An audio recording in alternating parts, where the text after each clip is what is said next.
When I get fast, the world gets slow. Every single person who is a part of the Super Smash Bros. Melee community leaves an impact on our community. Maybe your impact to the scene isn't as big as a tournament like Genesis, but your imprint is just as visible in someone else's eyes. Everybody adds something in different ways, whether we are conscious of those additions or not. Maybe that advice you offhandedly gave to someone at the weekly inspired them to come back week after week. Maybe that one fest you held in your basement was the first time someone felt a part of the community. Or maybe your encouraging YouTube comment actually made someone want to learn more about this game. And maybe, just maybe, you helped someone find their home in this community.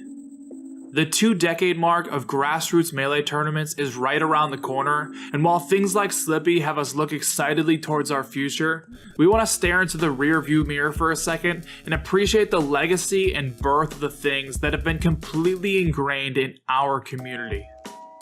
Familiar scenario: have you ever been discussing the current ongoings of the Melee scene with someone, and then your other friend who doesn't follow Melee just has that "what the f*** are they even talking about" look? Being on the outside of a conversation involving Melee, whether it's your friends talking about Gauntlet results or watching Melee on Twitch for the first time, can be overwhelming. That feeling of not understanding what you're watching or hearing is most likely because the terms we use as a community can be completely undescriptive and literally 15 years old. Whether they were self-titled after the old school player that it was once tied to, or it's just a funny joke that someone said in 2006, these terms and phrases have taken on a life of their own and are now just words that have become a part of our vocabulary. Commentary is a conversation, and by knowing these terms, you can feel a part of that conversation. 18 years, 10 months, and 28 days. Melee is one of the rare esports to have a history as old as some of the newer players entering the scene. Some games have strong traditions and player bases passed down from older titles, but the people playing Melee competitively in 2001 were playing the same game as the one we're playing online in 2020. Breakthroughs in Melee's tech seem to come about once every 3 years. Semi-recently, shield dropping has taken a hold of players' practice regimens, but there was a time where out-of-shield options and wave dashing were brand new and breaking edge, and even doubted in real usage. In today's video, we'll be paying our respects to the old-school legends who came before us, and highlighting competitors who managed to leave long-lasting impressions on the characters they played and Melee as a whole. Alright, let's clarify some shit real quick. For us, old school players means that we're limiting this list to results before Genesis 1 in 2009. For that reason, we'll be leaving players like Armada and Mango off, as it wouldn't be fair to their overall influence on characters to only consider their impact by 09. Maybe players like these and some others who revolutionized mid-tiers will get their own video in the future, but for now we're talking MLG era and before in this video. And finally, we left off players like Ken, Bomb Soldier, PC Chris, and other legends from the documentary because we wanted to avoid regurgitating and recreating the same videos that were already done flawlessly by Samox. These players for sure had extreme impacts on characters' playstyles, but we felt that there's not much more that we personally can really add to the equation. If you're curious why a big name old school player was left off, there's a good chance it's because of the 9-part Smash documentary. Everyone is equal on the character select screen. Everyone is given the same weird white glove and round circle thingy to place in the head of some poor Nintendo character about to die for your sins. You can take as long as you want choosing. Everything is up to you, and this is your circle thingy. Just like life, making a decision without any previous knowledge can lead to failure. You should always approach your problems as informed as possible, and if you are to do battle with this turbo nerd with an anime profile picture in front of you, you must come with the right one-piece sword to do so. Everyone is equal on the character select screen, until you make a choice. All respect and equal opportunities are thrown out the window right after, and if you happen to pick a character that gets chain grabbed to death against mine, I am slamming that Z button as hard as I can. In today's video, we'll be talking about players who purposely handicap themselves for what has to be extremely sadistic reasons, but could somehow still compete with the best players using the most garbage options. From the dawn of time, everyone has complained stupid hard about the choices they have made, but few people actually delete the save file and start all over. Video games seem to just be another medium for people to express their hate through something they love, especially in head-to-head environments. In Super Smash Bros. Melee, the temptations and envy of choosing different characters is a common feeling. It might be a matchup that makes you want to huck a Pearl White, or just a friendly session with a secondary that makes you rethink everything. But even successful players have left characters they were previously known for in the dust. You and I sit down to play Melee for the first time. We plow through some menus, find ourselves in the character select screen, and you take your little white glove and circle thingy and place it over Fox McCloud, while I, the sudden antagonist of this story, pick Samus, and wave dash back down smash you every single neutral interaction. I'm not wave dash back down smashing you as a sign of disrespect or because I have a problem with you personally, it's just how I play Melee. Okay, same scenario back in time, you pick Fox, but in this dimension, I pick Captain Falcon. And I combo video the f out of you. The stock count is pretty similar to the Samus timeline, but you, still the protagonist of this story, will leave that CRT with a very different feeling after getting up air, knee raptor boosted, as opposed to my signature crouching Samus hidden tiger technique. This is the personality of Melee. Your goals in this game actively bleed through into every single interaction that takes place on the screen. Most people can immediately spot the difference between someone like IBDW and a local Fox player, but you can also probably spot the difference between my local Fox player and your local Fox player.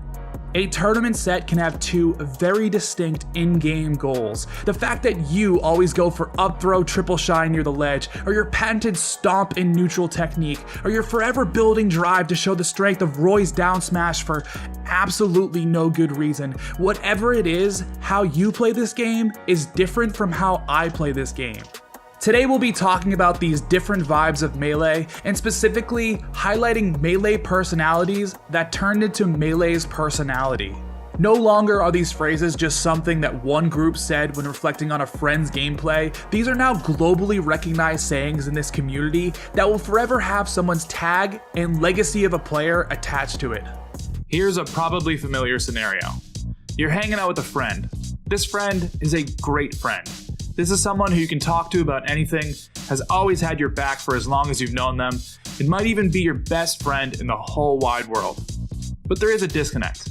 They get the whole Melee tournaments thing, but on more of a need-to-know type of basis. They support you 100%, but the whole competitive video game tournaments thing just isn't their thing, and that's cool.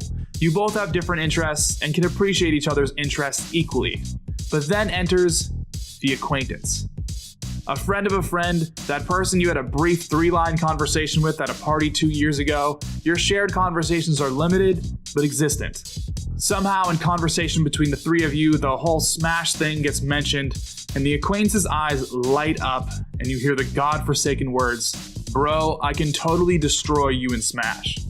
And suddenly a GameCube, a Melee disc, and 2 controllers are instant transmission into both of your hands. And you proceed to kick the living shit out of this acquaintance until their facial expression slowly changes from nervous laughter to break the tension to that tilted face Moki makes when he's losing.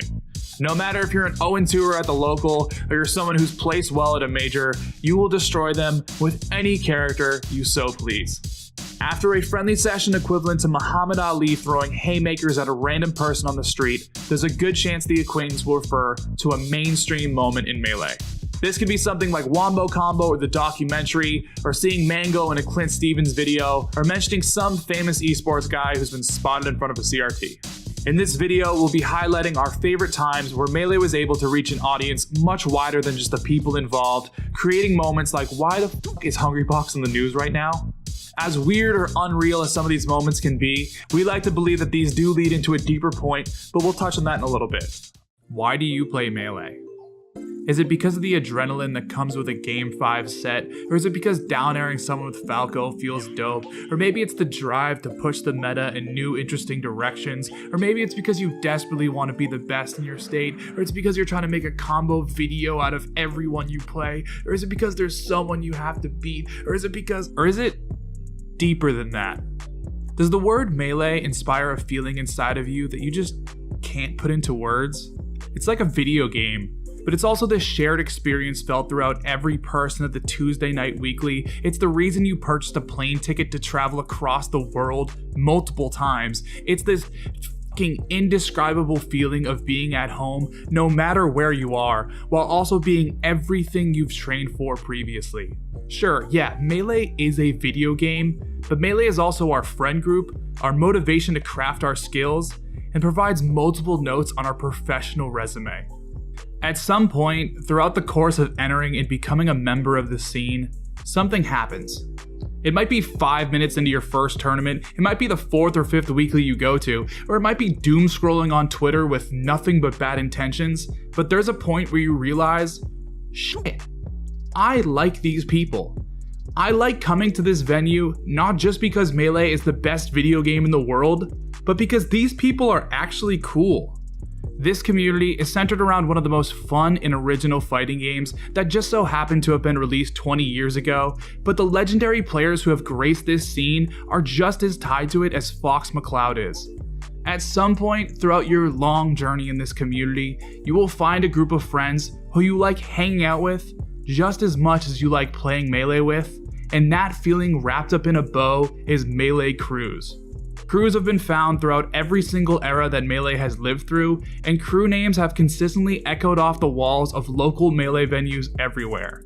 For many different reasons, these are the groups that continued or started this type of camaraderie in Melee. Watching nerds fight with their words will always be an Allston Melee pastime. We get that there's a couple times where people genuinely don't like each other and might be playing for some significant cash, but that doesn't stop it from looking corny as all hell sometimes. In the primitive times of Smashboards, things have gotten pretty out of control, so in this video we'll be focusing on the less harmful and slightly more mature times. The start of this list may hold a bit of fabricated insults just for content, but these words will turn from fake to real pretty quick, similar to the start of the story for many of them. What's the point of entering tournaments if the people there have been playing for years? I have no idea how a Melee tournament even works or where to find them, so I don't go. I'm still learning how to play this game, and I would just get bodied if I went to a tournament, and I bet the people there wouldn't even want to play me. Almost every single person involved in the Melee community has had these thoughts at some point before attending, and if you are in a similar unsure situation right now, we are here to tell you that this scene has an open seat for you. Our goal today is that no matter where you are on your Melee journey, you will leave this video with all the tools you need to be encouraged, confident, and knowledgeable at your first tournament. To the people who consider themselves an onlooker of the Melee scene, to the folks asking how do I get Melee in the YouTube comments of the latest HBox video, to the kids who figured it out and have netplay but are still getting demolished and taunted on in Slippy Unranked, this video and the comment section below are for you. There are no bad questions, we all started somewhere, and we are encouraging you to use this YouTube comment section as a helpful resource and a solution to your problems. After giving this video a watch and maybe a like, drop a question below if you're still confused about anything. And to those people who understand this scene as much as we do and maybe questioning whether they should even watch this, do me a huge favor. Hit the comments and see if there's anyone you can help out with your magical Melee knowledge. We all love this game, we all love sharing it with other people, and maybe with a little luck we can create a warm and welcoming place in a world full of mean and toxic YouTube comments. Again, with a little luck. Okay, so you're in the car or train or whatever mode of transportation that relates personally to you. You're younger, how much younger I don't know, but the car ride isn't just a drive over to Dave's or the pizza place downtown. This car ride is pure adrenaline meets utter focus with just a sprinkle of nervous tension, because this car ride is to your first ever Melee tournament. Remember it with me. Remember how confident you were? Maybe you didn't necessarily believe that you could really win the tournament, but there was at least 1 or 2 scenarios that went through your head where you did. As you walked through that door and you bestowed your eyes on your unknown competition, you thought, I can do this. And that feeling of I can do this was most likely met with, oh wow, I get it now. How'd you do? Did you meet your expectations? Most likely, like every local kid beating their friends, reality slowly set in and you became aware of just how fucking big the pond was. When you yourself are the best player you've ever seen, the confidence flowing through your brain when finding out a Smash tournament exists near you, and that desperately excited, eager feeling can be a dopamine rush that you can still tap into now. But at some point, after stepping foot into that venue, that Falco Shine dared you for the very first time, and your character building arc began. How long's it been? How many cycles around the sun have you lived through since that moment? Couple years, a toddler's age, a full decade? How long has it been since that moment of I got this? And what happened after? Have you achieved the goal set out by that innocent past version of yourself? Most likely the answer is no. And that's not because your little baby bitch or your parental figure was right about all those mean things they said. It's because you just had no idea how good people are at this game. Beating someone at Super Smash Bros. Melee is hard. In almost every case, this game takes years to get good at. In this video, we'll be highlighting players who never gave up that initial spark that we all shared and managed to defy odds by being the best player in the room on that given weekend. These bracket runs and grand final sets are where players broke out of just another top 10 player and became household names in Melee's history. 2020 f***ing sucked. Listen, we're not gonna beat around the bush. 2020 brought a global pandemic, possible newborn hate for your family, and the realization that we still have a lot of work to do making this scene a safe place. People all over the world will look back at this milestone of a disaster as one of the worst years to happen in recent times. But like the blockbuster in Oregon unwilling to perish, the Melee community survived 2020. Unscathed we are not, but this year, the SSBM community successfully transitioned to online competition, told Nintendo to eat shit and fuck off, raised $250K for charity just because we felt like it, and added a couple new crucial chapters into the book of Melee. In today's video, we'll be focusing on the top 100 patch notes that came with the new competitors in the Slippy era and showcasing the players and storylines that have emerged. More than ever, we are seeing the new guard and budding talent of this community become the top dogs, and there has never been a better time to find an online event, pick up the controller, and swing from the fences from the comfort of your bedroom. I am going to become one of the best Super Smash Bros. Melee players ever. You say in the parking lot of a card shop hosting their 145th Tuesday night weekly. Regardless of your 1 and 2 performance and bracket that night, this thought has continually rang through the heads of people clenching a GameCube controller across the world. The feeling of hitting the C-stick 4 times at precise moments into an unnecessary finisher is our version of smashing a f***ing guitar on stage. It's like if the chessboard said you suck after getting checkmated. It's like if we were playing basketball and I started shooting lefty just to prove how much better I am. Demonstrating to someone else that right now you are the better player in this 2001 Japanese platform fighter is a phenomenal feeling. And in 2020, the Melee community saw that moment happen more than ever. We previously covered a broad look at the ongoings of Melee in 2020, so check out our video on top 10 storylines from the Slippy era if you haven't already. But a point that we promised to dive deeper in were the people on the path to accomplishing their dreams. These are the competitors who went from making small waves at the regional to literally taking sets off the top 20 talent who has ruled this game. As the thumbnail implies, this is a new era of Melee, and regardless if we don't have a new official top 100 ranking this year, we absolutely have a couple new top 100 players. Let's play a game. Think of your favorite Smash tournament. Maybe it's the first tournament you ever watched live on Twitch, or it's the place you had the most fun with your Melee homies, but regardless, bring back with me those memories that are forever burned into your brain. Got your favorite tournament? Okay. Name as many people responsible for that event as you can. Name as many members of the team that spent weeks, months, or even years of their lives preparing and doing everything they could to make that event as dope as possible. Whether it's the first iteration or the 9th, gather in your brain as many people who work behind the scenes, adding a crucial part to that big picture. How many did you get? Or more importantly, how many did you forget? No matter if you're a seasoned veteran of the scene or literally the head TO of that favorite major you were thinking of, I bet you'd forget a couple people who made that event better in some form.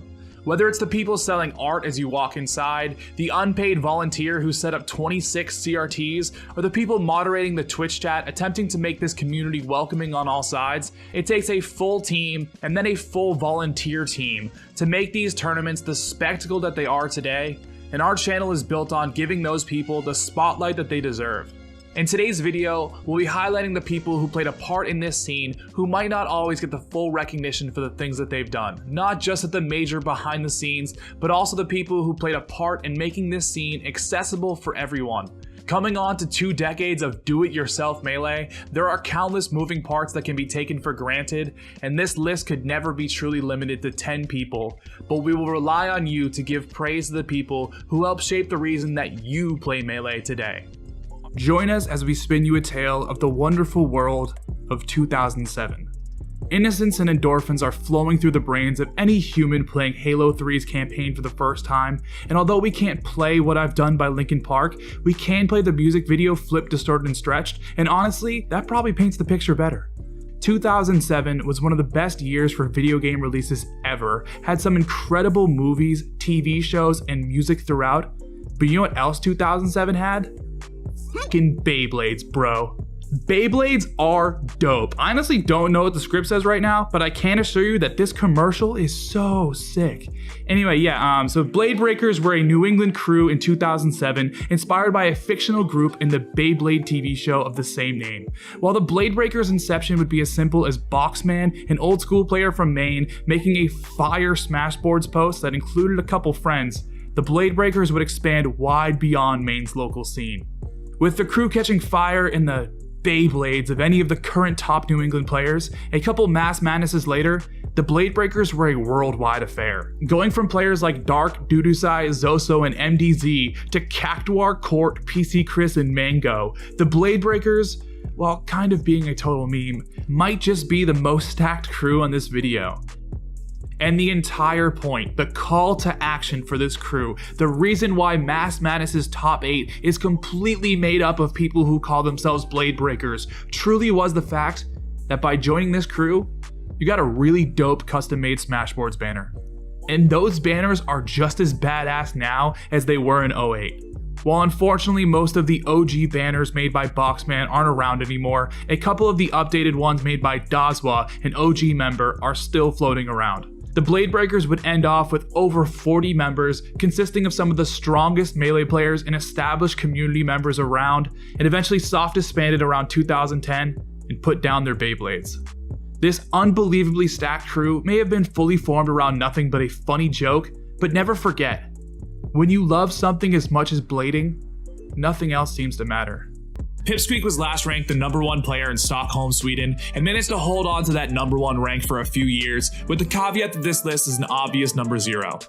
With the players in Greater Europe being very aware of Pipsqueak's potential, scoring top 64s at EU events hadn't been enough to land Pipsqueak a spot on the official top 100. But going into a digital world, we'd see Pipsqueak digivolve into a whole different digital monster. A whole new person. I am telling you, the kids aren't alright as more and more people somehow drop the sacred GameCube controller for things like big buttons and a lack of arthritis. After switching over to box and going through the ringer of relearning how to walk, Pipsqueak shattered expectations. While being a constant force at the top of practically any European netplay event, Pipsqueak competed at a stacked EU Invitational, somehow taking first place over top 100 staples without dropping a single game in the final bracket. Pipsqueak reached the #1 spot in a region with a locally absent Leffen, and recently has proven that there isn't just one Foxmain from Stockholm that we should be aware of. Only time will tell if players like Pipsqueak and Zuppy can reach the reborn trajectory that we've seen Hacks be on, and maybe someday in the future, we'll have a top 20 with multiple box players inside of it.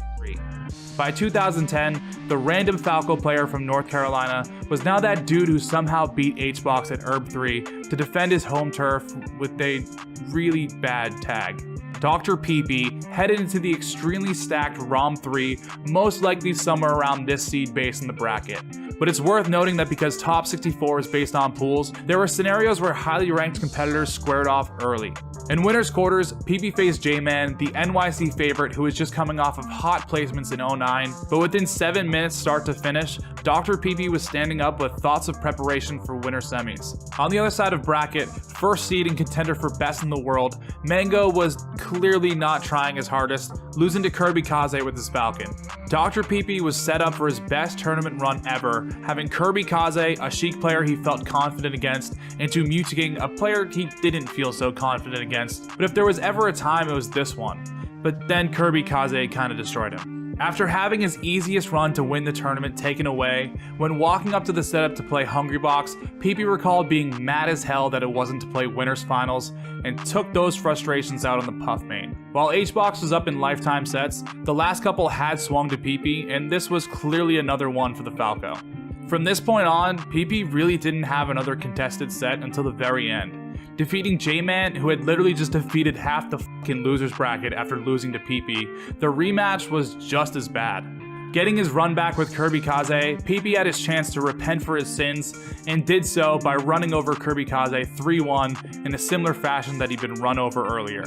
Now set up to play M2K in Grands, the difficulty in the game just went up a decent bit. PP had only taken a single game off of Mutaking and the multiple of chances that he got prior. Their first game of Grand Finals looked pretty identical to the PP M2K sets that came before them, but maybe it was the reminder of anger he felt from losing to Kirby Kaze, maybe realizing how far he come in bracket, or maybe bullying Martha on Dreamland just feels fucking good sometimes, but PP would sweep the next 3 games and take his first set off of Mutaking. In the next 5 games of Melee that came after, PP would claim his first tournament win over multiple of the top names in attendance, beating a couple of them along the way. PP's combo game on a certain stage in the Grand Final set had a lasting influence, but we'll save that for a future video. For being the completely unexpected Falco to take home first place over the players who were widening the gap, this tournament and future performances are why PPMD was a part of the group called Melee's Gods.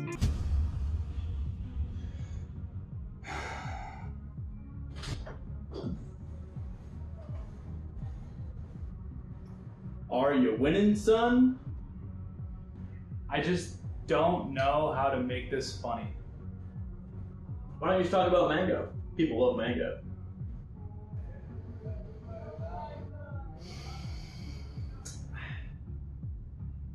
What if I just... What if I just made fun of Hugo like everyone else does? I don't know, man. You're the fucking editor. Whatever. In the only entry where someone got fucked harder than Hugs did against Plup, Leffen vs Chillin dude is pretty painful to watch on reflection. The lead up to the money match was filled with actual beef and insults made to hurt, and would birth the only Melee diss track to have considered gone really viral, Respect Your Elders by Chillin dude. Prior to the rap, Chillin would throw words at Leffen via this video's favorite website, twitter.com. Saying that Leffen was trash at Fox Dittos and was down to take his money at Apex, the location of the fight was set in advance like Rishi's Jungle Jam. Some people thought Chillin had at least a shred of hope, and that shred would be melted harder and harder throughout the first of 5. There is no easy way to say it, Chillin would get absolutely washed by the person being called a Godslayer at the time. After being gameplay-wise embarrassed and suddenly facing a screaming crowd and a Bobby Scar Newman, Chillin would utter the lovable "My B" quote in reference to his performance. Regardless of your opinion of the scuffle prior, Chillin minimized any regret with an unintentional charming-ass quote. After being stripped of his consistent neutral fox color for a couple years, Leffen and Chillin would patch it up while letting Chillin back to his OG color. Even after throwing slander that had truth in his words, Leffen and Chillin would at least become acquaintances, and Chillin hasn't barked up that tree ever since. If you were born on October 28, 2006, you'd be 14 years old going into your freshman year of high school in 2021. You'd also be a Scorpio for all my Zodiac fans in the chat. But if you played Super Smash Bros. Melee on October 28, 2006, and happened to be in Northern California, you were probably at NorCal Tournament 2, the big one. Gathering a whopping 129 entrants and plenty of out-of-state competition, the impressive tournament in Melee's early age would be home to another routine King of Smash victory. But something that was out of the ordinary was an up-and-coming Ice Climbers player named Wobbles the Phoenix getting 9th place by mostly using a grab to forward tilt infinite pummel technique that at this point was still a rarity. While the technique had been known after being discovered from players in Japan, by the way, if you know a Japanese player discovered this technique, please let us know in the comments. Tried real hard and sent out DMs, but all signs pointed to ancient forum posts that were in full Japanese that we don't even know if we're actually on the subject. Anyway, whatever. While Chudat, the other top Ice Climbers player at the time, had been known to pull one off here or there, no one had really made this technique their full game plan. Yet. After seeing the up-and-coming Ices player using the almost foreign technique in 2006, Ken would coin the term wobbling, and that phrase has truly stuck with the scene since uttered from the King of Smash. 14 long years later, wobbling has a full backstory, and while the term wobbling may have a certain negative connotation to it, Wobbles himself has truly avoided any claims of being just a wobbler, with a career as legendary as his Punish game. Check out our 10 times the rules changed in Melee video for a more in-depth look at Wobbling's history, but it seems in 2021 that Wobbling may actually be banned from competitive play for good. Regardless if you're the biggest pro wobbler out there calling everyone else babies, or you're literally Juggle Guy and willing to hold Big House ransom if we stray from the path, let's all pour out a single shot for never being able to see Mewtwo King ever get wobbled again. Drefen Chic is like the 2003 Toyota Camry of Melee because goddamn that shit can still get you to your destination. Spamming down smash and grab kill options, it hasn't changed much except a bit of wisdom and more disconnect from the generations who have entered after, but Drefen is a stable pillar in Melee's competitive life, unwilling to move or be washed away. He's been a top player since 2006, grabbing and down smashing the best players in the world then, and he's a top player now, still grabbing and down smashing as the best player in Ohio and top 50 frontrunner. We here at Allston Melee have created a way that perfectly illustrates Drefen's consistent playstyle in a game called Is This Set of Drefen Chic from before 2009 or after 2016? Okay, you ready? And go.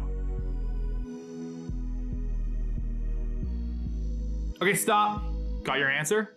This set was from before 2009. Okay, run it back. Best of 3.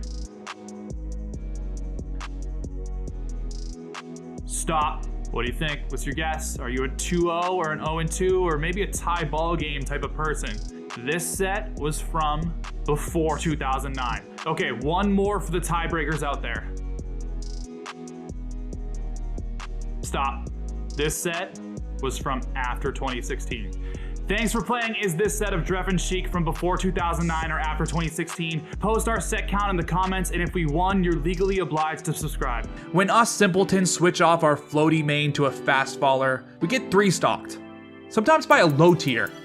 When Armada switches off his floaty main, he becomes the best player in the world with 2 different characters and consistently hits an incredibly hard Fox Edgeguard to the point where it's fucking named after him. While the Armada Shine hasn't always been titled as such and has been featured in combo videos ever since Shine Blind in 06, this well-placed follow-up has been perfected and consistently implemented in grand finals across the globe thanks to Adam Armada Lindgren. Nowadays, the Armada Shine's impact is maintained through Uncle Punch's training mode, the top-of-the-line melee training tool. At any point, you can boot up some Armada Shine training and learn it in the easiest and most effective way possible. While Armada may be retired from competing in Melee singles, he has contributed more to the scene than just one phrase. From top level to 0-2ers, this technique will live on for as long as Melee Fox does. For the legacy, the optimization of a character, and the storylines that the initial Peach main built, the Armada Shine is not only a part of one person's legacy, but cemented in every Fox main playing Melee. Wait! I'm doing it.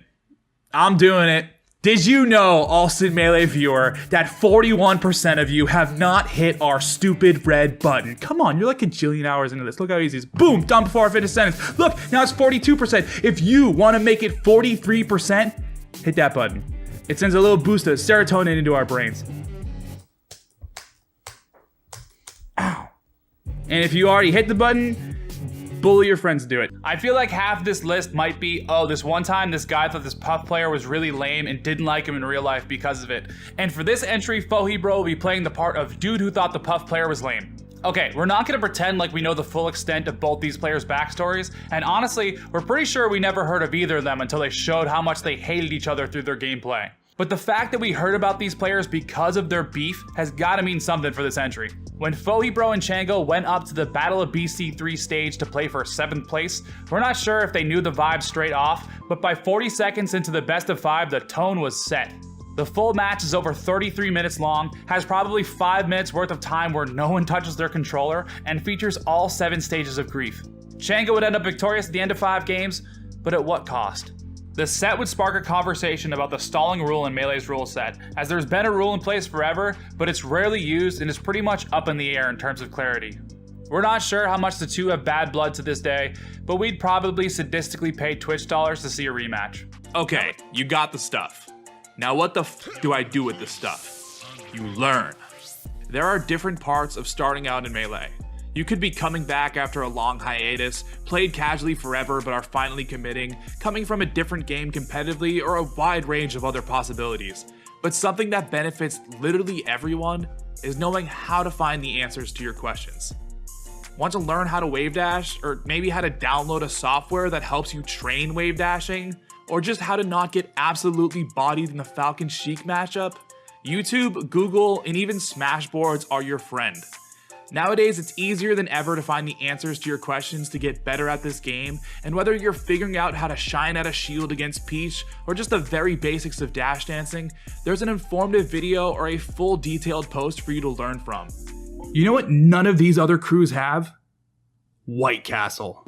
Team Ben got its start in Melee around 2003 when a group of kids from Maryland decided that they were going to do what no crew had ever done before. Drive. Team Ben was immediately established as that group of people who will drive 4 hours for a Melee tournament in an era where it was not as common to do so. With an original team lineup that consists of wife, husband, Oro, and Bach, you always had a chance of seeing Team Ben all over the world. Named in honor of a close childhood friend who tragically passed away, Team Ben was at the very least a triple threat, as members would consistently do well at singles bracket at MLGs, the newlyweds husband and wife being a top-level doubles team, and Bach pioneering the type of videos that we hadn't seen in the community before.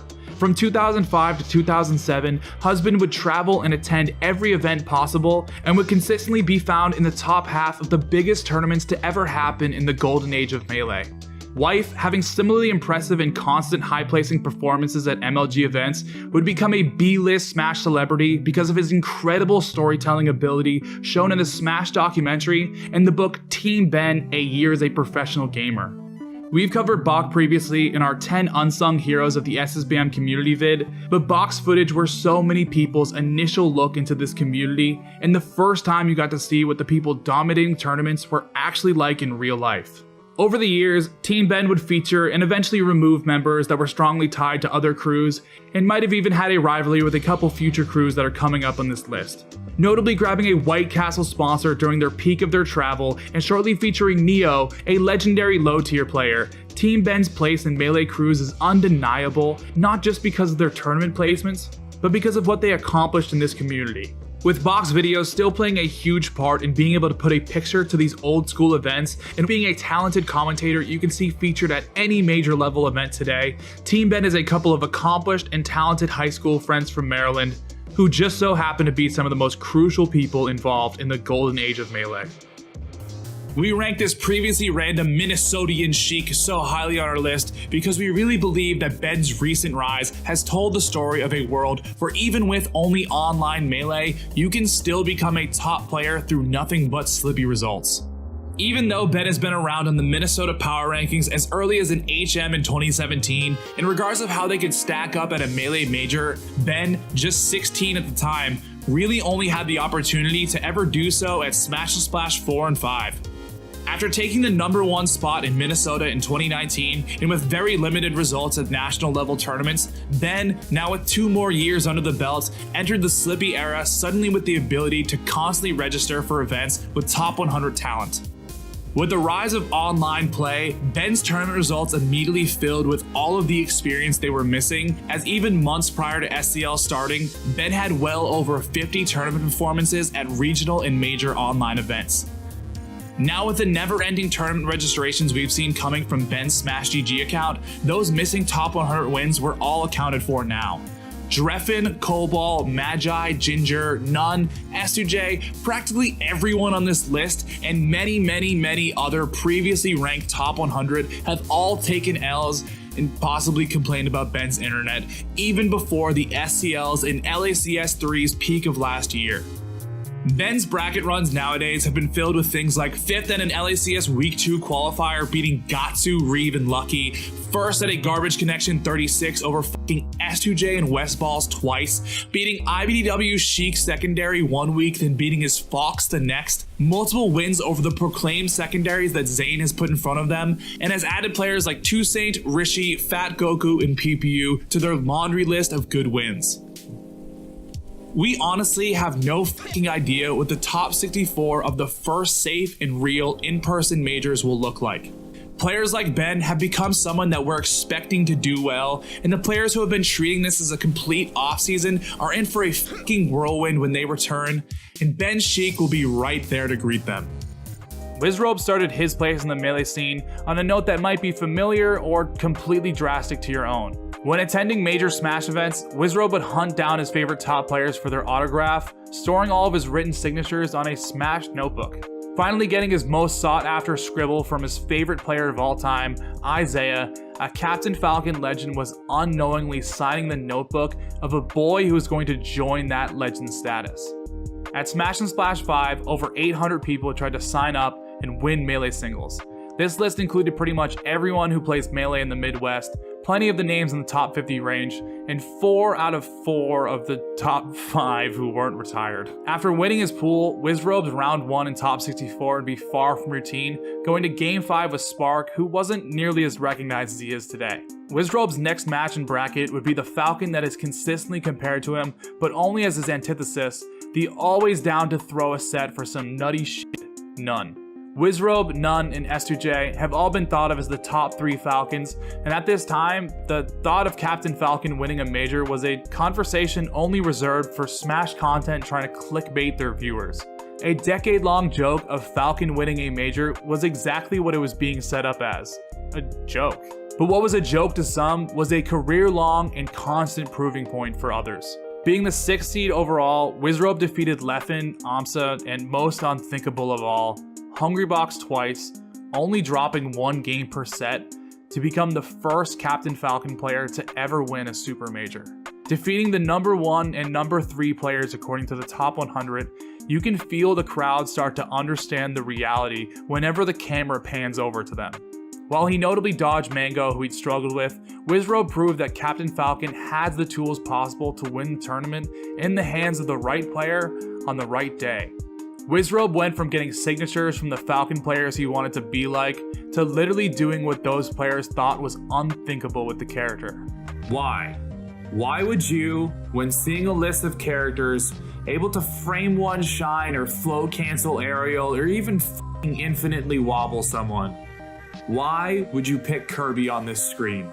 Unlike in 64, where Kirby was an actual character with moves that do damage, Kirby would be endlessly nerfed in Melee to the point where the only thing worth mentioning is that Kirby with a gun is honestly really cool. Kirby's moves are absolutely pathetic, but a sick, twisted Minnesotan would make Kirby look like not the worst character in the game. Triple R is the epitome of a low-tier hero in our opinion, and if you're questioning his commitment to the craft, just take a look at this man's mains. Melee, Kirby, Project M, Kirby, 64, Kirby, Brawl, Kirby, Smash 4, Kirby, Ultimate, Lucario.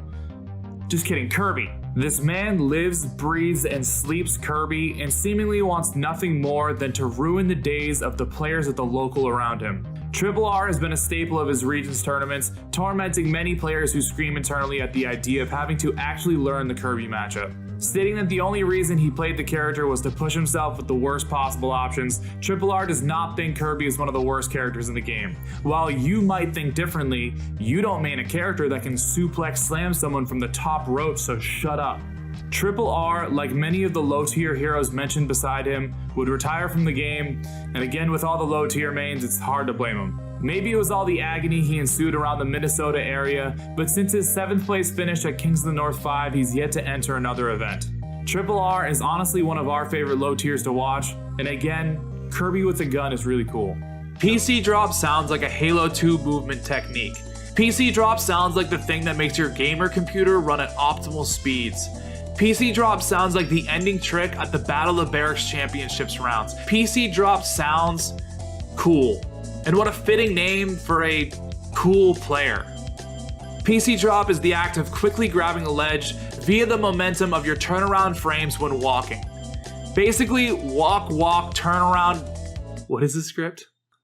Wacky voice, whoa. Basically, walk, walk, turn around, whoa, grab ledge. Named after PC Chris, who is then named after his hometown. Lots of named afters here. PC Chris never really claimed to be the first one to discover the tech, but he sure as hell was the first one to use it at the top level in the ways that he did. In the early days of Melee, people really had the ability to completely have their own thing. This still absolutely exists with the playstyles of Melee, but in a world with undiscovered techniques and unconventional playstyles, you could really have your own brand of play all to yourself.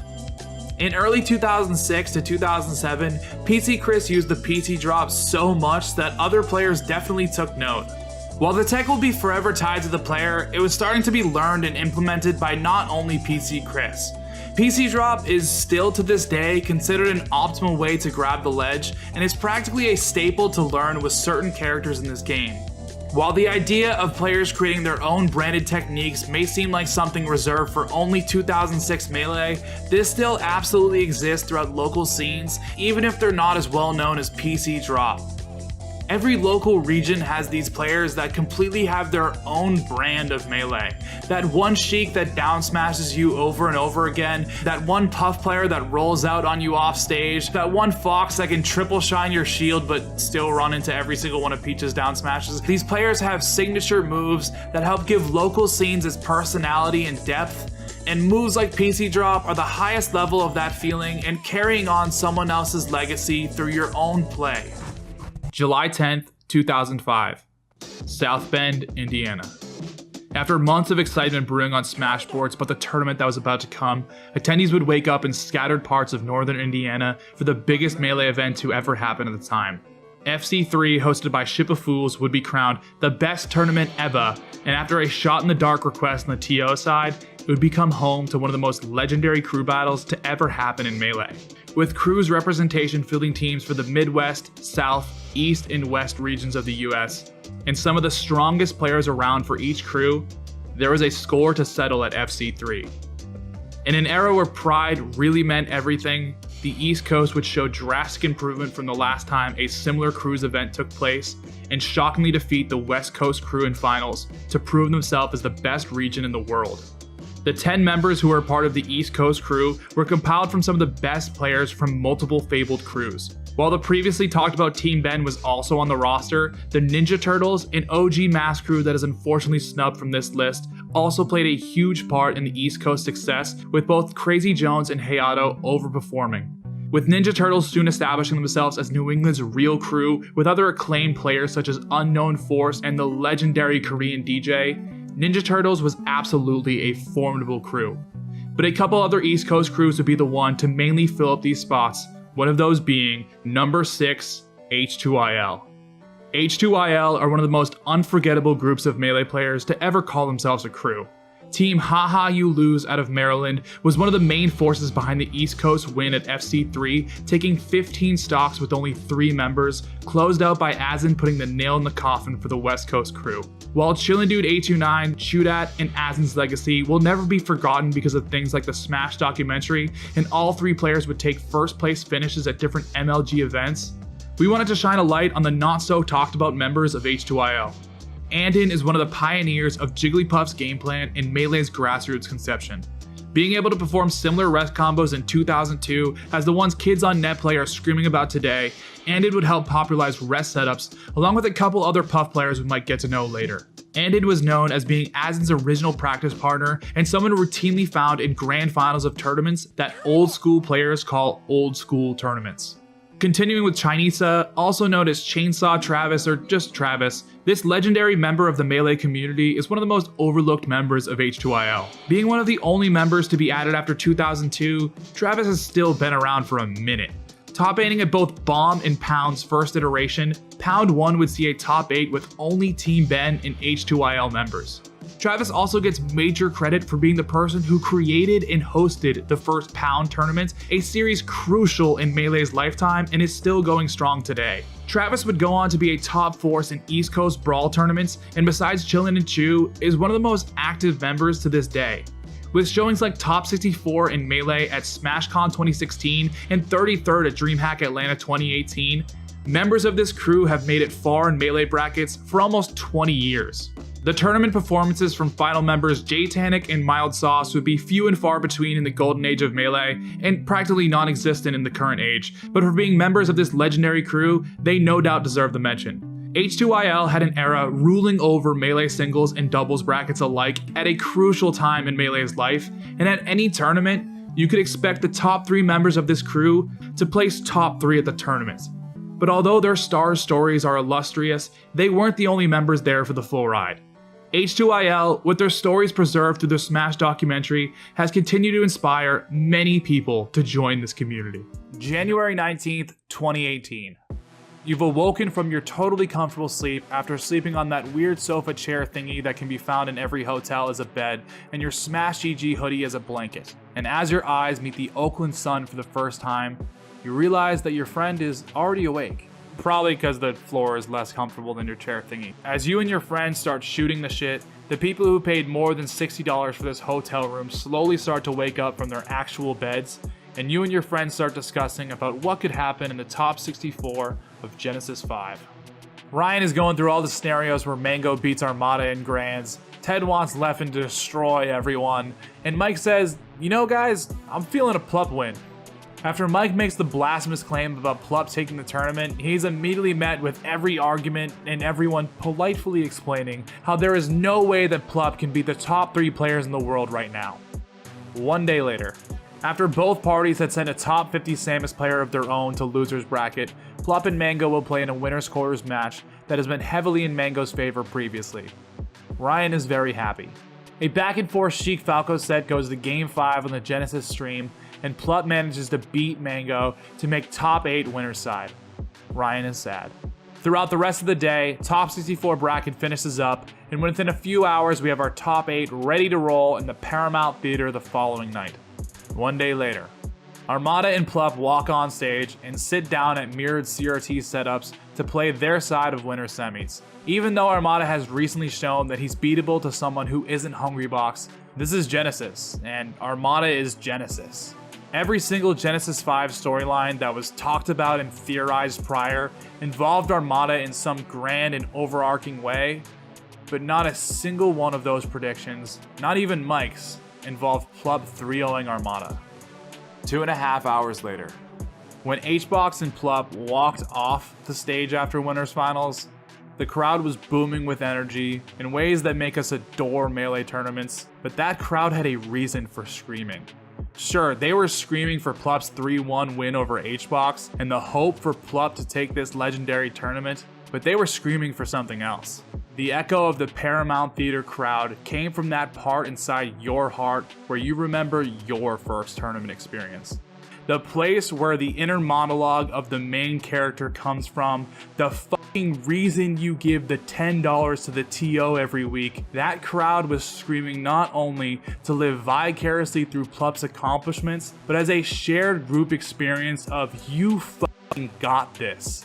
In the next 2 sets of Super Smash Bros. Melee, labeled as Grand Finals of Genesis 5, there were times where it felt all for nothing and the reminder of how hard it can be to persevere, but on the 5th and final game of Genesis, everyone, and most importantly Plup's, dreams came true, and he'd achieved the goal that he was constantly told was impossible. Okay, you ready? Got your controller? Got your $10 in singles to make the TO's life easier? Got your refillable water bottle and extra cash for food later? Ready to make friends? Okay, sport. There's probably going to be a shit ton of chairs, it's probably going to be stupid crowded, and there's probably going to be a hint of sensory overload. There's probably going to be a bunch of people quietly playing Melee and having fun, while one loud guy is screaming about his Spacey/Falcon. You're going to walk in, you're going to go to the TO desk or the people running the tournament, and you're going to tell them, hey, I'm new here. This is my first tournament. And they're going to go, oh, that's so cool. I'll totally help you out. What's your tag? And you're going to say, Oh my fucking god, you don't have a tag. Run it back, rewind, rewind, rewind. Your melee tag. The name that represents you in bracket, the thing that will be forever associated with you throughout your melee journey, your new name. Listen, I know Butt Scratcher 97 seems like a great bit right now, but maybe 2 years from now when you're the #1 player in southwestern North Dakota, you might think to yourself, if one more fucking person calls me B-Scratch instead of Kyle, and then you punch a wall. What's good, y'all? Allston Melee Patty cutting in here for just a second. No, I'm not gonna subscribe plug you. I mean, it'd be cool if you did. But I want to give you a little backstory on the clip that you just saw. So what you just watched was Mike in the bathroom. We pan up and he says some line about his tag or whatever. So when we were filming that, I was running water and I was like, all right, Mike, you need to breathe heavy and you need to look like you're super distraught from this. And I probably made him do it like 5 or 6 times. So it was just multiple, like back to back, just like, all right, Mike, heavy breathing, let's go, let's run this. And at one point he was like, we got that clip that you just saw. And then he was like, guys, I think I need to go to the hospital. I was like, oh shit, why? And he's like, I think I'm like hyperventilating right now. Cause I was just like routinely just making him go. And I felt really bad about it. We sat him down for like 10 minutes. We're like, if you need to go, let us know. But eventually he like came back to it.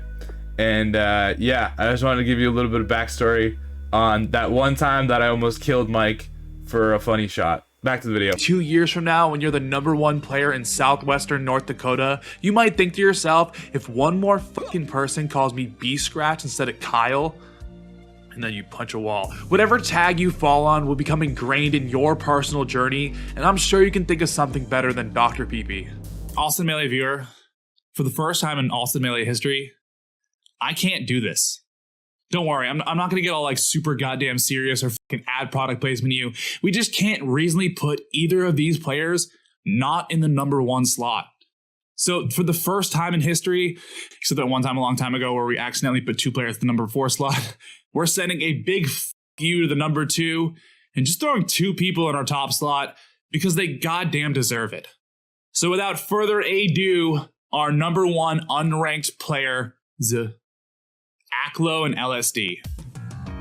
Because the community has existed for longer than some people have been conscious human beings, Super Smash Bros. Melee has been a game where we have constantly thought you had to be playing for so long in order to truly compete at the top level. Melee has had this you have to be this tall to ride the ride mentality, and time again, it has trickled down to the thoughts of players attempting to kickstart their foray into competition. The thoughts of, oh shit, wait, but this is a top player, has prompted the same nervous feelings that made B-Rabbit vomit mom spaghetti and Melee players choking away their first top 100 win. But who gives a fuck about all of that when you have raw talent and low ping? LSD and Aklo have not once halted the path they've collectively bet on, and with completely different experiences, motives, and characters, these are the type of players who will appear in our top 20. For starters, let's talk about LSD. Don't speak. There's no doubt Zayn has been the peak of Marth, but LSD has added that needed Marth flair into the top 16 brackets that we were kind of missing. Previous to moving online, LSD quite literally only had one notable performance, that being a 49th at SmashCon 2019. But whether it's retiring hugs from online competition at one of LSD's first netplay events, immediately taking first place at events like Polarity Online and TMT, or a 3rd place finish at LACS3 qualifier with multiple top 100 wins, LSD was immediately established as a new top level Marth. Even though those first place finishes at weeklies literally can't go any higher, simply scrolling through LSD's recent head-to-head with top 50 players paints a picture better than we can describe. LSD is really fucking good at this game. While we abhorrently disagree with the opinions LSD has on things like freezing Yoshi stories, you guys hate fun. We don't at all disagree with the full commitment to grind and persevere at this game.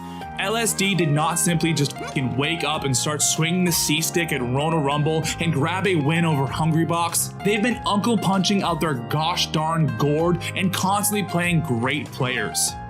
LSD has shown up and rarely lost to anyone who isn't top 50. But there is someone's mid-tier who has consistently given them trouble. Upstate New York's own Aklo has been showing that New York will always be known for birthing top Fox players, but Aklo has another member on the roster who isn't just a joke secondary. Aklo's Link has been routinely found in Final Destination counterpicks and lately full sets against top 50 players, and let me tell you, it does some wild shit. Aklo's Link is up 11-7 in recent game count against LSD, gone game 5 with Axe's Young Link, and really has a top 100 body count of its own. Aklo's Link will continue to terrorize the people who will endlessly complain about character matchups, but the folks struggling with Aklo's Fox have a completely different demon to deal with. 9th at LACS 1 qualifier, 4th at the Summit 10 qualifier, 5th at the LACS 3 qualifier, strong SCL showings, taunting you while you're losing, and then extremely recent showings like 3rd at Hax's Nightclub 1, and then fucking 4th place at Gallant Melee Open. Seeing Aklo, a technically unranked player, in top 8s is totally commonplace in 2021. One of the coolest additions that we've added with tournaments in an online world is the recent qualifier type events we've been able to grow accustomed to. In our normal IRL tournament schedule, we rarely get things like qualifying events or invited players unless it's like a Melee Summit, and to be fair, we totally get why. That feeling of everyone is here, that major that has all the top 10 but also like 90% of the top 100, those events that literally everyone is desperately trying to get at least top 8 at, majors with 1,000+ entrants are fucking ballin'. But in 2020, with the focus of trying to make everything as playable as possible in an online world, we've seen things like region locking and events with the top 5 purposely absent. And with these events, players like Aklo have been able to truly shine and have been given the full focus at events where they've truly deserved it. Aklo and LSD, the other entries in this video, and the growing list of other players joining them are the future of Melee. Why do you play Super Smash Bros. Melee? Why do you dedicate countless hours of your life practicing, playing, watching content, and contributing to a 20-year-old video game? Why do I immediately know that both you and I have a mountain of shared experiences, regardless of where you live, just because you play Melee? The people who love this game are louder and more relevant than ever. We are not some niche community existing on one small section of the internet. We are a growing body of people who are contributing to making this grassroots community the best goddamn one it could ever be. We love Super Smash Bros. Melee for the Nintendo GameCube with a passion so deep, it just might inspire others. Members of the scene are totally willing to make this game their complete full focus in life, and equally, there are tons of people trying to create a safe place for those people to compete. What might come across as a small hobby to some is a career path to doing what you fucking love full-time to others, and god damn it, we at Allston Melee believe in your struggles and successes. We commend not only the players listed in this video, but anyone out there committing their free time to getting better at Melee. Good practice creates good players, and bad practice creates crimson blurs. Stay on track, put the goddamn phone away after a tough loss, and use that motivation and passion you have to create a better community. The unranked players we have in Melee can remain officially unranked for as goddamn long as Practical Task and Red Bull want, but we at Allston Melee know where we're at. These unranked players are so far from unranked, and if you try to discredit or ignore anyone's success because we're forced to be an online community during a fucking pandemic, you have missed out on an amazing year of Melee. Why do we play Super Smash Bros. Melee? Because this game and community is fucking amazing. Congratulations! The first person to ever actually capture the feel of a Melee tournament, the perspective you see in countless moments of this game's lifetime, Eric Rickenbacker, no relation to the Survivor castaway, trust me we checked, aka Bach, is an underpraised legend of this community. Bach was initially just showing up to film his friends, but it quickly became more than that. Bach was a part of Team Ben, an old school group of goons who were some of the first Melee players to consistently travel the world, all for Melee. Featuring players like Wife, Husband, and Neo, who we've talked about on this channel, Team Ben was a formidable and founding crew in grassroots Melee. Bach's montages of the MLG era were the first of its kind and inspired countless people to try and bring their camera and capture the picture-perfect moments that exist in Melee. Bach's videos had a major impact on the people unable to attend events because it was seriously like a lifeline into the community when there was none. Nowadays, we have things like Twitch, Twitter, and 2,000-person tournaments that make interacting with your favorite top player as easy as possible. But previous to Bach's videos, you had no fucking way of knowing how these people you were watching really acted in real life or even sounded like. Sometime around 2006, Bach would start working directly with MLG after capturing multiple of their events for free. In this time, MLG would create many firsts for the Melee community, such as being one of the first tournaments to have a direct live feed instead of recorded footage, as well as one of the first to have an actual camera in the overlay. After going to countless US cities and even other countries, making videos of almost every tournament along the way, Bach and MLG would go their separate ways, with Bach's other commitments being more pressing. See, the thing we didn't tell you, and honestly we didn't know until we reached out to him directly, was that Bach has been a member of the US Air Force since 2002. Thank you for your service. But not only that, he's a recognized videographer. Like, we're talking film Victoria's Secret's fashion show and has credits on HBO's The Wire. What started out as a fun thing to do with friends obviously became a much bigger and greater part of Bach's life, and instead of butchering his words in our tone, we'll just leave you with a quote from Bach himself that we recorded, obviously. Never take your hobby and make it your job. Going to Melee events was a lot of fun, and I made a lot of lifelong friends. I got to go to Sweden twice, I got to go to Japan for 2 weeks, traveled all over the US. It was a blast. After my stint in the film industry, I switched to full-time in the Air Force after a deployment to Afghanistan. Got married to my wife in 2011 and changed military jobs to IT. I think the best thing I took from tournaments was life experiences. That's worth way more than a CV citation. Spending time with the community and making dear friends. Hell, Papa Dave, Killa OR, and I have been friends for 15 years now. Every event I attended was like a family reunion. While Bach has obviously had his hands full and hasn't had the time to show up to Melee tournaments for a minute, he made it clear that his heart is still nearby, and when asked if he had anything to tell the kids still showing up to tournaments today, he had this to say. I'd love for the community to remember back to the roots. Remember it's just a game and to enjoy it and the people who play it with them. Be respectful of each other and care for each other. I'm extremely proud of people like Samox and Prague doing the things I never could get the time to do. It isn't just going to film an event, it's being part of the event. You need to be more than an outside advisor. Be part of the community. Be a contributing member. It is actually happening. That thing we constantly talk about, the whole goddamn theme of many of our videos, the culmination of every Dot Kid's involvement in this scene, there is a new breed of people who play Melee. Players who entered in this scene as a newbie in 2015 or later are now competing alongside the competitors who have been here close to a decade.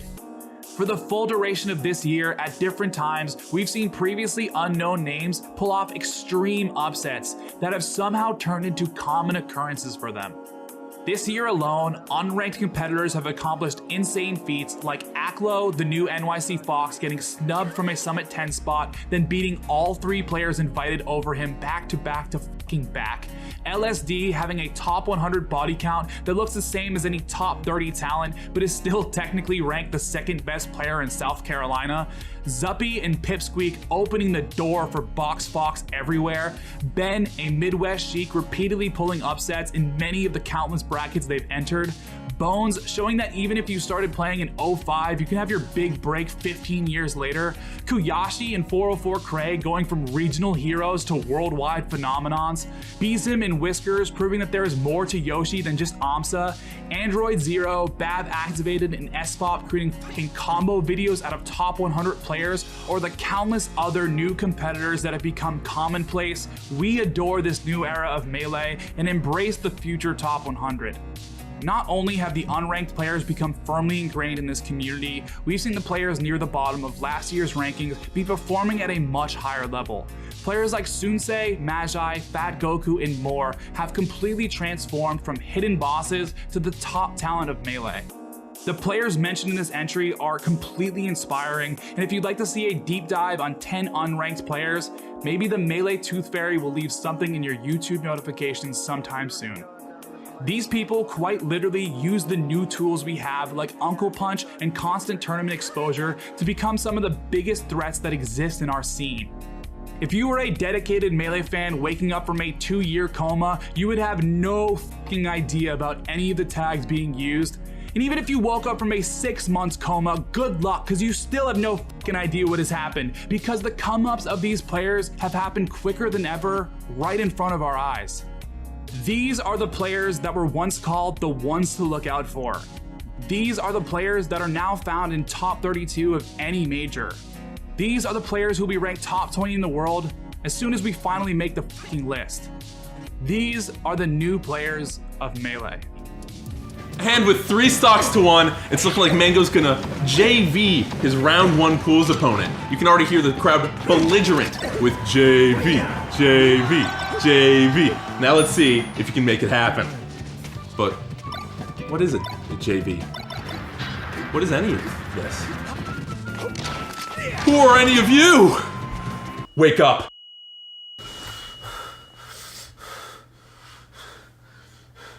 A JV stock has been name dropped in almost every commentary block out there, in plenty of Melee's most hype moments, and in every 4 stock crowd chant turned JV, possibly turned 3 stock and turned JV again. The phrase JV is cemented in Smash Brothers lingo. But not so ingrained into everyone's psyche is the origin story of the JV stock. Flame of Bowser 2 in 2004 was one of the first events in Midwest Melee history to feature players from multiple surrounding regions with representations from at least 6 different states meeting up in Indiana. Our story takes place with 2 players, one being a Melee legend, Kish Cubed, representing the premier Midwest Melee crew, Ship of Fools, and the people in charge of the actual tournament. We highly encourage you to go check out our 10 crews who changed SSBM's history after this one to take a deeper look into this crew and Kish Cube's legacy and the impact that they left on this scene. But opposite Kish Cubed, on a friendly setup before the tournament starts, we have JV 3x3. We'll save JV's full legacy and contributions to the Melee community for a future video, but just to put things in perspective, JV's TO accomplishments desperately deserve someone talking about him. But back on that setup at Flame of Bowser 2, after the first set of friendlies, JV beat Kish Cubed with 1 stock, 0%. JV would make a comment about how it's actually like a 2 stock win because he didn't take any damage. Kish Cube thought JV was coming off a bit too serious, like the guy who pops off after taking 1 game in friendlies, and just laughed him off, but remembered the interaction. Later in the day, JV and Kish Cube would find themselves back in a setup together, and after beating JV with 1 stock, 0%, Kish Cube triumphantly claimed, "Look, I JV 2 stocked him," and accidentally created a phrase that is still used today. While the term would remain an inside joke for Midwest Melee, after the phrase reached the King of Smash, Ken would frequently use and consistently attempt JV 5 stocks and so on. The term JV is so cemented into not just Melee, but Smash itself, as literally every platform fighter that has a stock count has used the term JV. While the story isn't as upfront as the phrase is, we'll let a commentary clip from JV himself finish out the entry. And what's the origin of calling it a JV 4 stock?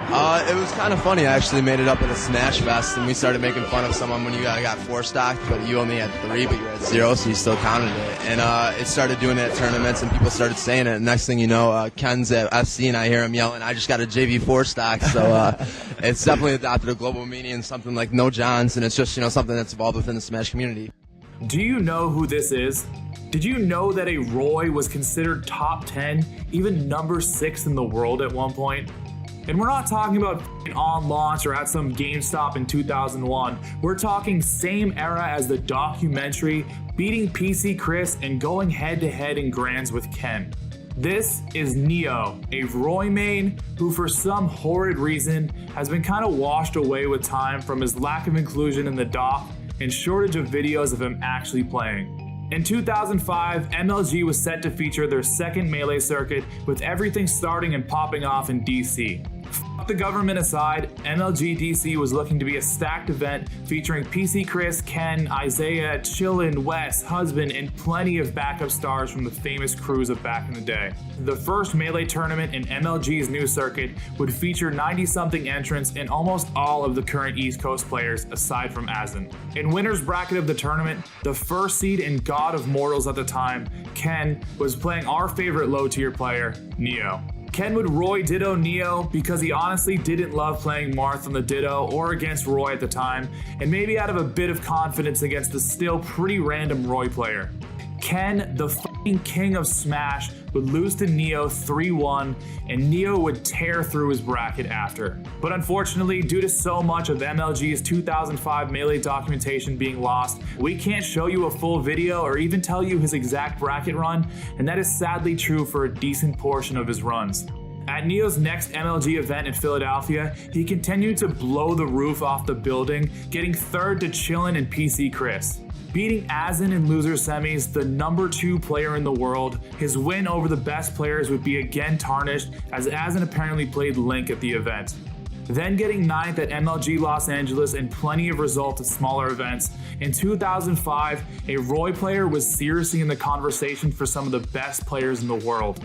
It's worth mentioning that Neo did feature his Marth and Sheik in tournament sets, but really only against Ken and certain other higher ranked players, but his Roy was no doubt at the head of the squad and the one putting in the work. Neo's results and climb to the top accumulated to MLG Chicago, the second to last tournament in the 2005 MLG circuit. After running through the bracket again with Roy and making a combo video out of Husband, who was a top 20 player, Neo and Ken would play again. Neo would play Sheik and Marth and take a game off of Ken, absolutely stunning the crowd and Ken himself. This was still a player being regarded as untouchable at the time, and Neo was not supposed to be able to compete with him, especially with characters that were considered as secondaries. Neo then beat PC Chris in losers finals, defeating the Spacey player who was on the verge of challenging the best. Losing again to Ken and Grants, and again not going Roy but taking a game, Ken said that playing against Neo felt like playing against a simulation of himself. At Pound 1, Neo continued with extremely dominant performances in 2005 and would get second to Chillin, Husband, Wife, and the up-and-comer who surprisingly got third, Mewtwo King. Yes, there was actually a time period where a Roy was seated in beating Mewtwo King and the rest of the icons mentioned in the documentary. With continued top 8 results at MLG events in 2006, Neo entered Melee FC 6, the end of the year Melee Major. Going all Roy, Neo would get upset twice for a low 25th placing compared to his last 2 years of results, and unfortunately the first low result in so long would be the last time he ever took the game seriously. Neo would unfortunately stop playing almost completely. He'd show up to Pound 3 in 2008, but with the clear intentions of not actually returning to the game. He's had a couple rare showings at his local events in Maryland, but would most recently appear again to everyone at a tournament showing respect to Melee legends like himself, the Wombo Combo 10-year anniversary tournament. Neo is an undoubtable legend that will unfortunately probably never get the credit he deserved with how bad documentation was in 2005. Most people think of Don't Test Me when thinking of the peak of Roy competitively, but it's disrespectful to not include Neo in that conversation.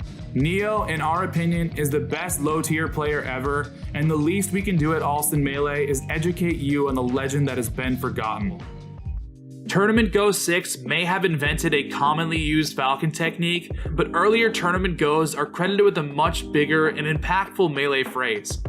Tournament Go in 2002 is commonly referred to as the second grassroots tournament ever. And at that tournament, a player named Scamp entered and got 5th. Scamp would go on to work with the TG staff shortly after, helping to create and run brackets. Doing small volunteer work for the following third iteration, by TG4, Scamp was, in his words, the modern equivalent of a TO helping out. At TG4, all stages were legal except for 2. The general consensus for your starting stage was to either go to FD or hit that fat random button. At TG4, Ken bodied everyone. Being known for being extremely strong on the dumb, flat, long, stupid stage, Ken's strategy was A, win game 1, probably on FD. B, who cares about game 2 because like 18 out of 24 stages are fucking miserable. C, go back to the stage that I won game 1 on. While Scamp was very aware that Ken should have been beating everyone at the time, the idea of only seeing 2 out of the 24 stages and a lack of different strategies would create an idea in Scamp's head. And as you might be able to guess, Scamp's real name was in fact Dave. Before a small get-together hosted by Matt Deasy, Scamp suggested a rule. You are not allowed to go to the last stage you went on. Matt DZ was a fan of the rule, and along with implementing it into their fests, he'd announced that TG5 would be using, quote, Dave's stupid rule. At different times, the rule has been mistakenly credited to DA Dave, but hilariously enough, after reaching out to Scamp directly, we learned that that was partially because he thought it was really funny to tell people that DA Dave did it. And like the naming of the rule, that is really funny. This rule would be changed to not being allowed to go to any stage you won on, with Sheridan saying things like, you should never ever use the original rule. And somehow the rule that we now use is called Dave's stupid rule, but the original rule is called modified, even though it's clearly the newer one that was modified. Whatever. Anyway, Dave's stupid rule is in the rule set at every event in Melee and even Smash communities unanimously, and if you're not using it, you probably don't know what you're doing. Now not only a part of Smash games, even the rule set in competitive Catherine has listed Dave's stupid rule. Scamp's achievements in the Melee scene do not end at rule suggestions at TG events, and he's been the head TO almost every year for Melee at EVO, which are consistently some of the biggest Melee events that we've ever had as a community. Scamp helped out and was a volunteer in some of Melee's most important moments starting out, and he has been a head TO in some of Melee's most important moments growing up. Scamp has a real-life stamp on this scene, and his rule will be explained to people at their first tournaments for as long as time, because if you ask us, that rule will be forever called Dave's stupid rule. Even if your rule seems kinda stupid, even if your combo seems impossible to perform, even if your friends are just making fun of you because you complain too much, we all add something to this community. We are a grassroots scene that has existed since 2002, and we will exist far beyond 2022. But with those decades of endurances comes the people in our past who were pillars to its success. Everyone can't host the biggest tournament ever or completely redefine a character's playstyle, but you know what you can do? Try. You can try to host an event. You can try to become the best player in your region. You can try to discover never before seen tech, but by trying, you are a contributing member of this scene. Everyone watching can give something to this community, even if it's in ways that you would have never thought could have made an impact. The success of this scene does not rely on any one TO, commentator, or player. It relies on you to actually give a shit about the people surrounding you and the people who have came before you, to create a community that you want to be a part of. The people mentioned in this video have created phrases that have completely taken on a life of their own, and we are happy to retrace the steps on how we got to where we're at. Whether it's directly in-game or something out of it, we have seen so much added to the community over its course of 20 years because Super Smash Bros. Melee is the best fucking video game ever made. This community, this game where the people playing for a decade have always dominated, the place we crown kings and gods above the rest, the fact that we need a whole new goddamn documentary just detailing where we're at now, we are living in a new era of Super Smash Bros. Melee. And more than anyone else, the person who is the embodiment of this theme is the new #1 player in the world. Let's make this clear. The crown of the best player in the world has not just been handed over to Zayn with limp hands, and while his strong list of results are hard to argue against, the end of this year has absolutely been the Zayn vs Mango saga. A recent loss at LACS 3 to S2J and Axe for 5th is definitely the blemish on the record, but Zayn's absolutely scored the most first places throughout the entire year. Zayn's 4 in a row continued firsts at SCL weeks 2, 3, and 4 and Summit 10 show similarities to the placings that we once saw from the reign of Hungrybox. Digging back a bit to a past version of the Melee scene, we have not seen the #1 player in the world be a solo Marth main since the days of Ken and fucking King of Smash. Regardless if the title is being fought over, the fact that a player who had their breakout tournament at fucking Big House 6 in 2016 is now a contender for the champion of the world says it all. Zayn's current place in the melee scene, along with the new blood joining him, is living proof that if you actually commit to take the established path to getting better, you can become the best goddamn Super Smash Bros. Melee player in the world. Zayn is an inspiration for anyone competing, watching, or barely browsing Melee, because he entered this scene in a place probably similar to your own.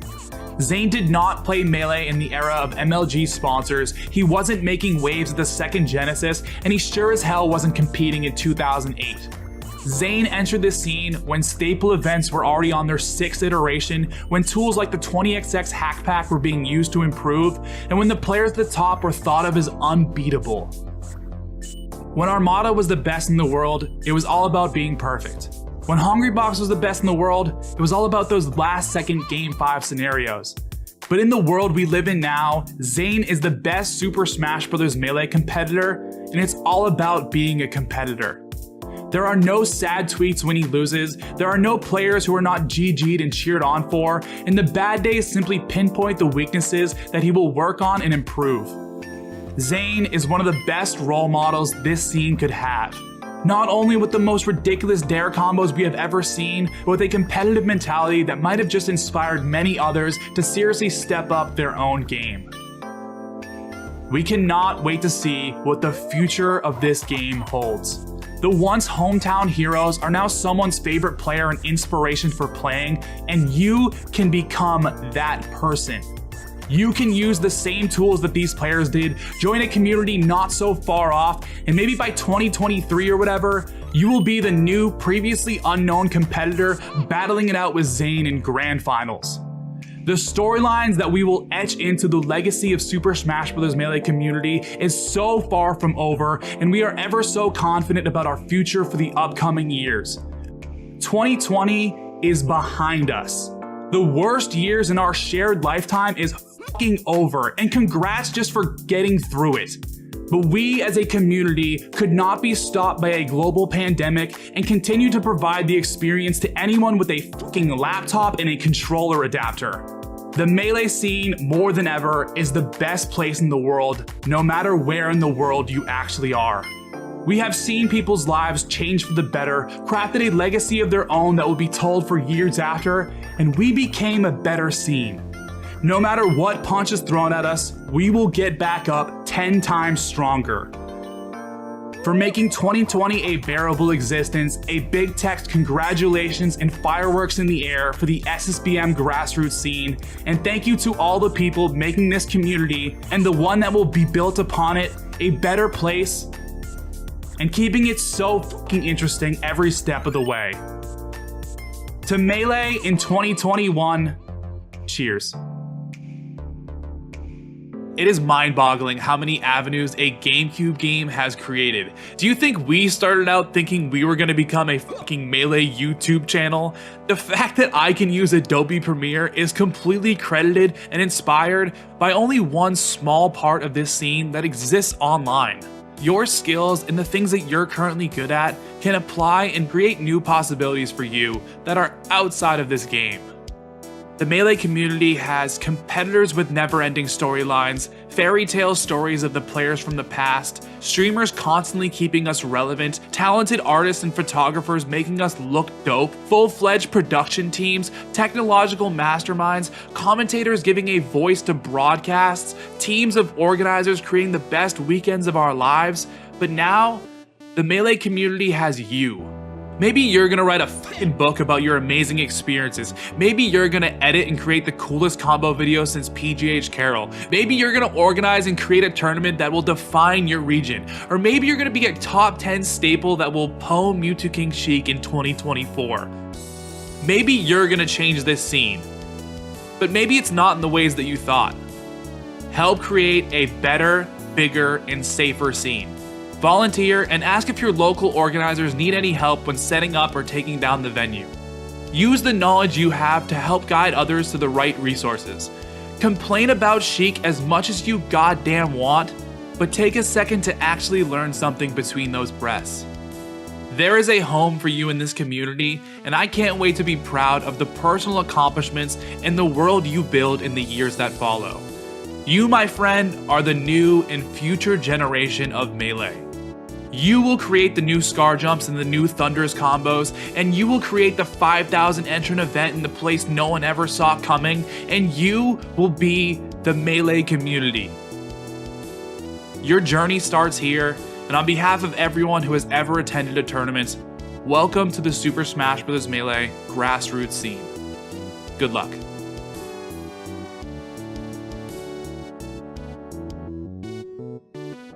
The people who showed that we can give Melee something better, the group who improved countless aspects of a tournament, the people who helped make the thing that you and I call our community a place we can be proud of, Melee It On Me in some way has most likely impacted your journey in Melee. Melee It On Me was born in 2012 out of a community-wide debate stemming from revival of Melee 5, in a similar fashion to a more recent controversy involving a replayed set with Chudat and Leffen, a winner's final set at ROM 5 that ignored Dave's stupid rule would take place, followed by a scrambled rule call, and a top 3 where 2 out of the 3 players almost flat out refused to play. Community member, TO, commentator, esteemed video maker, top player, and a laundry list of other cool footnotes soon to come, Bobby Scar created a Facebook group called Melee It On Me and hosted a podcast with Cactuar, Prague, and Sheridan under the same name soon after. Melee It On Me would clearly lay out their purpose within 2 minutes of episode 1, to educate the community and become a hub of credible information, to discuss Melee's current affairs and generate hype, and greatly improve the communication regarding backroom decisions that affect the community. With Toph and Tafo joining in 2013, Melee It On Me would consist of some of the most front-facing members involved with backroom decisions. It would be a pillar of truth and motivation for any member of this community. Sponsoring players shortly after, Melee It On Me existed like no other sponsor does to this day, and after adding Espat and Pew Pew as the first players of the group, they would make their intentions clear. Melee It On Me, last sponsoring a player in 2016, has existed as the middle ground for players looking to become pro in Melee, with a transparent goal to get players onto established esports teams with their connections in the industry. MIOM's competitor alumni is practically all players who made it onto real esports teams. On January 8th, 2013, the biggest FGC tournament in the world, EVO, announced a donation drive for breast cancer research. After clear favorite, fan-made My Little Pony Fighting His Magic would receive a cease and desist, Melee It On Me, now with a couple more community members added, would inspire hope into the hearts of Melee players. Melee It On Me truly did lead the pack in terms of gathering the troops and making this moment in Melee's lifetime as impactful as it was. With Bobby Scar at the helm of a Skype call, MIOM encouraged everyone possible to do their part in getting the word out. After a back-and-forth race that included hard-fought competitor Skullgirls, Melee would claim victory with a final number of more than $94,000 raised for charity, and Melee It On Me had shown the community-building skills necessary to grow this scene. And then, 4 days before EVO 2013, Nintendo sent a cease and desist letter to the EVO organizers in charge, instructing them to cancel the events tied to their property, and after an internal back and forth, Nintendo would allow the tournament to happen, but without a stream or recordings being done for Melee. In one of the biggest f***ing slaps in the face that we have ever received, Nintendo canceled the biggest Melee event to ever yet happen after the community raised $94,000 for breast cancer research. Following the announcement, the Melee community refused to take our ball and go home, and thanks specifically to a social media charge led by Prague from the Melee It On Me Facebook page, the story would go viral and soon be picked up by practically every major news outlet covering video games. The Melee community would once again organize itself just like it did months prior for charity purposes, and every social media somewhat tied to Nintendo would be flooded with questions or criticism. Only 1 day later, Nintendo would officially take back their cease and desist, and as we said before, July 9, 2013 was the day that this community purchased the rights to Super Smash Bros. Melee, and it was all thanks to Prague, Melee It On Me, and the folks who rallied behind them. This team is truly responsible for some of the most pinnacle moments to happen in Melee. In 2013, Nintendo created the monster that they had always feared, a competitive community strong enough to tell them no. At the end of 2013, with the team continuing to make huge strides for players to find sponsors, Melee and Omni created the SSBM rank, a top 100 list voted on by established community members based on a full year of competition. Following the list's debut, Melee would become a game where the top players of our scene would share a sponsor with established esports teams. In 2014, players at the top of Melee would finally join top tier teams, and while the accomplishment can't be fully credited to SSBM rank, it sure as hell helped out in an impactful way. In the years since, members of Melee and Omni have continued to be involved in the planning of countless majors, specifically being credited as a big help for the past Melee features at EVO, and the organizers on this team are behind practically every national level event in Melee. In 2014, possibly somewhat inspired by their dedication to their property, many members of Melee and Omni would be hired somewhat directly by Nintendo to host Smash 4's Invitational at E3. Whether it was a soft apology or a revamp at using us for their own good, Nintendo did officially acknowledge the Melee community once again, albeit for a new game. The SSBM rank is still going strong today and has been since taken over by PG Stats, but still maintaining the same OG moniker.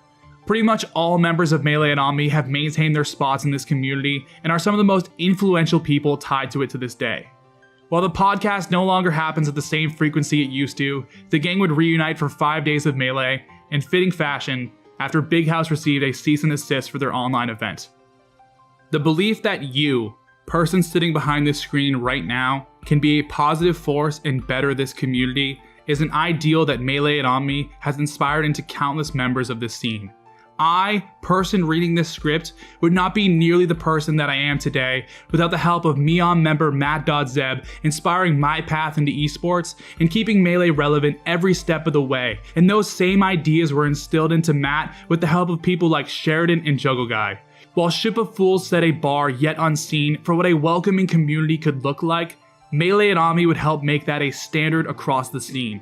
If you believe that this community is dope, but there are things about it that can be doper, there are countless ways that you can be a positive influence.